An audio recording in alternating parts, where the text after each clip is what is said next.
Hello, in this lesson we are going to learn about vocabulary for free time activities.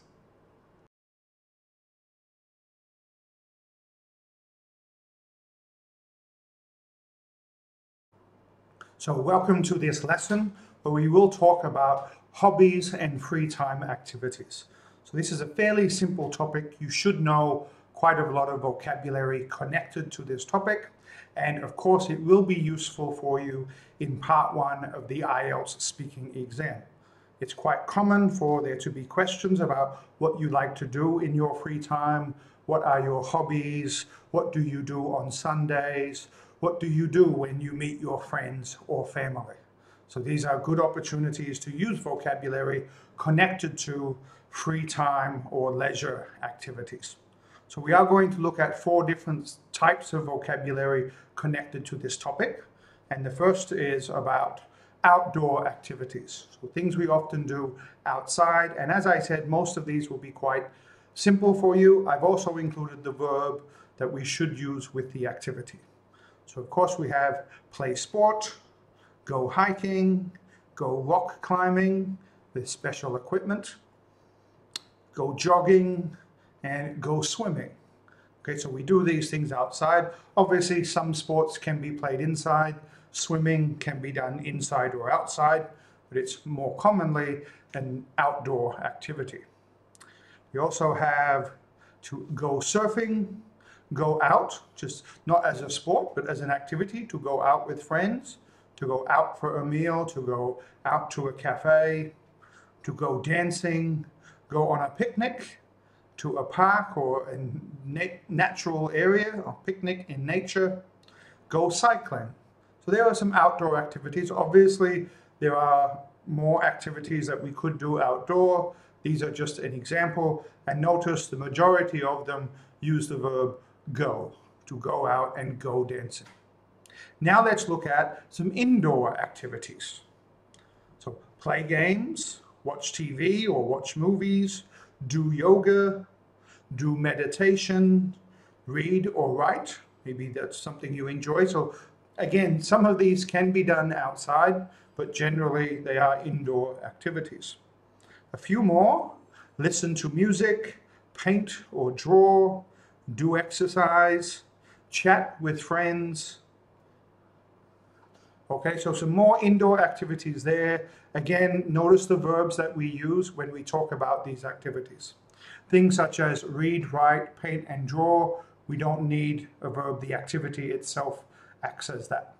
So just when you talk about these things, make sure you are using them correctly. Now we will talk about location. So when you say what you do in your free time, or what activities you do with your friends, also include extra information such as location. Where do you go hiking? Where do you go on a picnic?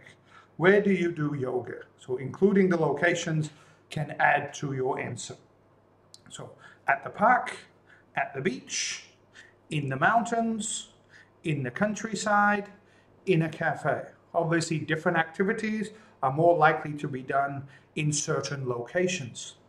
We have a few more: at home, at the cinema, at a mall, in a nightclub. Often we go dancing or perhaps listening to music in a nightclub.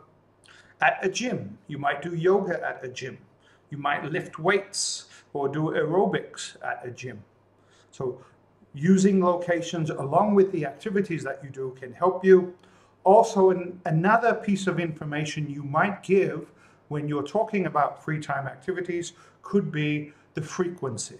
How often you do these activities. What do you do in your free time? I like to go hiking in the mountains once or twice a month. So adding that information expands your sentence. So let's look at the different frequency forms we can use. Always, frequently, often, sometimes, rarely or seldom, and never. We can also be a bit more specific and give numbers. Once a week, monthly, twice a month, annually, 3 times a week. Okay, so try and be accurate here. Don't just use a frequency just because you think you have to. Be honest. How often do you go surfing? Where do you go surfing? How often do you paint or draw or watch TV? So include information more than just the activity. The question might be, what activities do you do? But don't just give that information. Always give something extra, such as location, frequency, or perhaps something else, who you do it with, or why you enjoy the activity. So this is some fairly simple vocabulary for a fairly simple topic and a common topic. So it's something I really do think you should be aware of and you should practice. So thank you for watching this lesson. Please subscribe to the YouTube channel and invite your friends to subscribe so that you can get access to all of the new IELTS lessons that I upload. And if you have done that, watch another video and continue your IELTS preparation. Thank you for watching and goodbye.